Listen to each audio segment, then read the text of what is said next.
روزہ افطار کرنے کا مسنون طریقہ۔ سہل بن سعد رضی اللہ عنہ سے روایت ہے کہ نبی صلی اللہ علیہ وسلم نے فرمایا، لوگ جب تک روزہ جلدی افطار کریں گے بہتر رہیں گے۔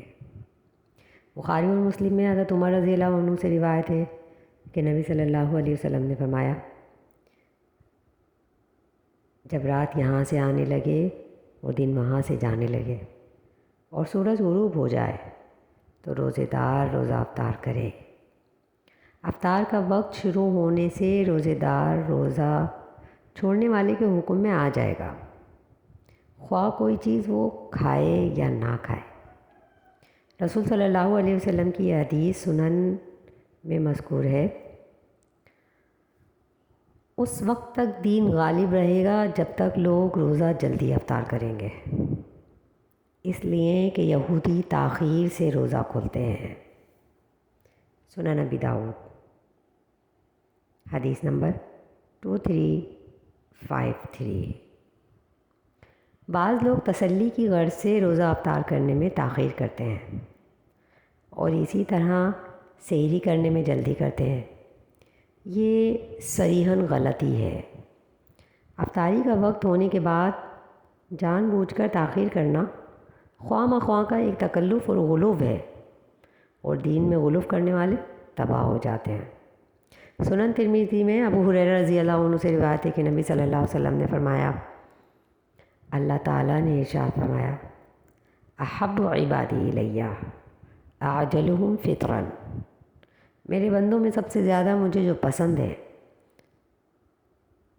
وہ ہیں جو ان میں جلدی روزہ افطار کرے۔ سنن ترمذی حدیث نمبر 700۔ مسند احمد 2329۔ روزہ جلدی افطار کرنے کا مطلب یہ ہے کہ مسلمان مرد ہو یا عورت ہو، سورج غروب ہوتے ہی روزہ افطار کرے۔ دن کا چلے جانا اور رات کا آنا یہ روزہ افطار کرنے کا شرعی وقت ہے۔ رات کے پہلے حصے کی آمد روزہ افطار کرنے کا جواز فراہم کرتی ہے۔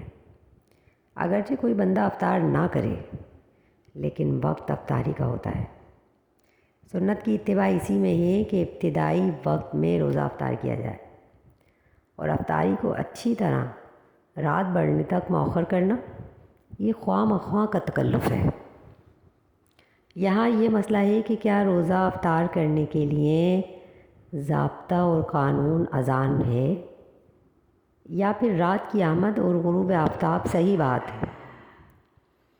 تو درست یہی ہے کہ افطاری کے لیے غروب آفتاب شرط ہے، نہ کہ اذان۔